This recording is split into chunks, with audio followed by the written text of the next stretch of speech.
Guys, তোমরা কি জানো কালকে রাত্রে শুভেন্দু অধিকারীর পিএকে মধ্যম গ্রামে রাত্রে তার গাড়ি থামিয়ে গুলি করে তাকে মার্ডার করা হয়েছে।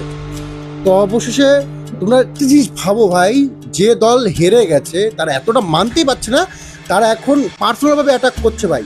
এই অবধি বিজেপির 3টে মার্ডার করা হয়ে গেল।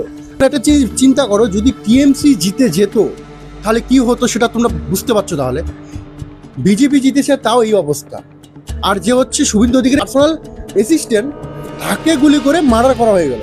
তো তাদের মানে এত সাহস কোথা দিয়ে পায় তারা, মানে একটু চিন্তা করে দেখো।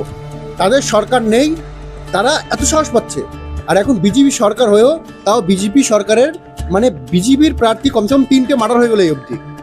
সে তার কত আশা ছিল, সে বিজেপি সরকার গঠন করলো, সে তার কত আশা ছিল, সে ভাই দল মানে জিতলো, সে কত করবে, কত আশা নিয়ে মানুষ করে। তো সে আর সে সফলতাটা দেখতে পারলো না। সেই সরকার গঠনের আগেই সে মানে মারা গেল। সে এখনো মানে তুমি ভাবো, চিন্তা করো যে কলকাতায় কত ধরনের আতঙ্কবাদ আছে ভাই। আতঙ্কবাদ এতদিন ছিল, হারার পরেও তারা মানে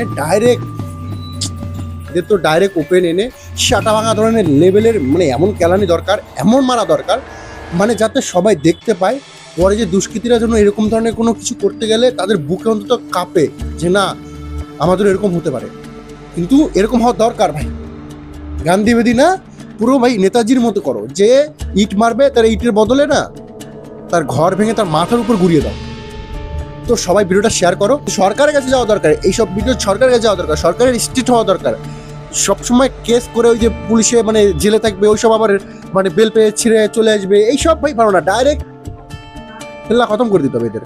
যারা মার্ডার করছে তাদেরও মার্ডার সেরকম বড় করতে হবে, যাতে এমন টর্চার করে করতে হবে যাতে নেক্সট টাইম কেউ মার্ডার করতে হলে 10 বার কেন 1000 বার ভাবে, তার পা কাঁপে, হাত কাঁপে। এরকম করা দরকার। রাম রাম।